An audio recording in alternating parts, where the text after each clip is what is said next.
Hello बच्चों, let's read the question and the question is in C4 plants the bundle seed cells.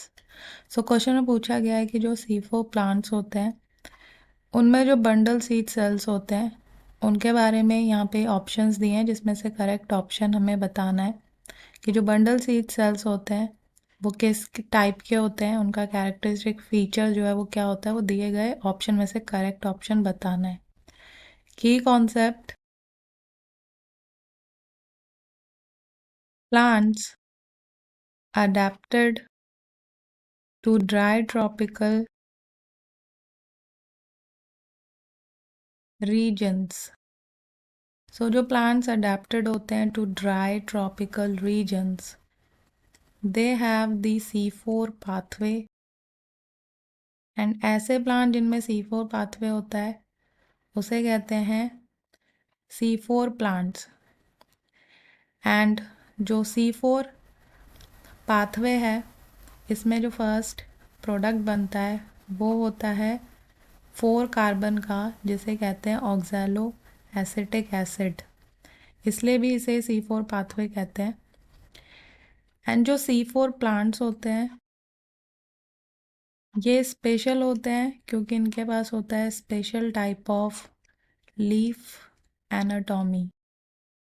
ये tolerate करते हैं higher temperature and ये show करते हैं response to high light intensities and lack करते हैं photo respiration process.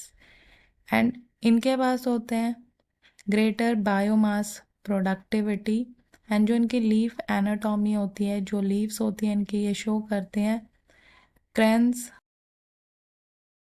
Anatomy.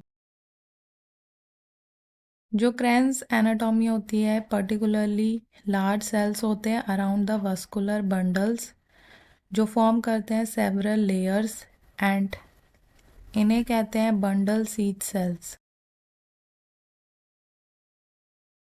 Are characterized by having a large number of chloroplasts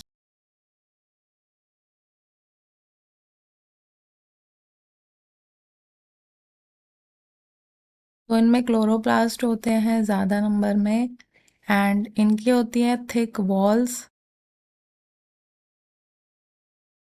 and जो ये थिक वॉल्स होती हैं ये इम्परवियस होती है टू गैशियस एक्सचेंज एंड इनके अंदर होते हैं no intercellular spaces.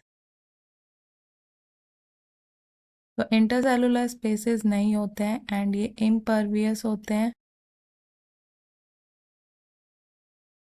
To gaseous exchange.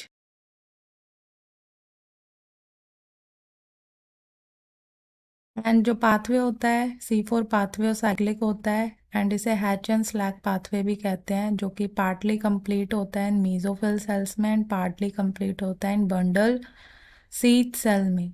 सो यहाँ पे जो ऑप्शन दिया उसमें फर्स्ट है हैव थिन वॉल्स। जो बंडल सीड सेल्स जो होते हैं उनकी वॉल्स जो होती हैं वो थिक होती हैं, थिन नहीं होती है एंड यहाँ पे गैशियस एक्सचेंज नहीं होता है, इसलिए इनकरेक्ट है।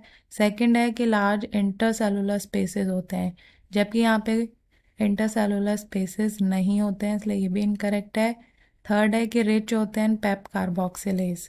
सो पेप कार्बोक्सिलेज एंजाइम यहाँ पे होता है लेकिन वो इतने ज़्यादा नंबर में नहीं प्रेजेंट होते हैं, ये रिच होते हैं इन क्लोरोप्लास्ट। सो इसलिए ये भी इनकरेक्ट हो जाता है। एंड फोर्थ है have a high density of chloroplast. तो इनके पास हाई डेंसिटी होती है ऑफ क्लोरोप्लास्ट की, सो इसलिए ये करेक्ट आंसर है to this question. So hope you understood it well. Best of luck.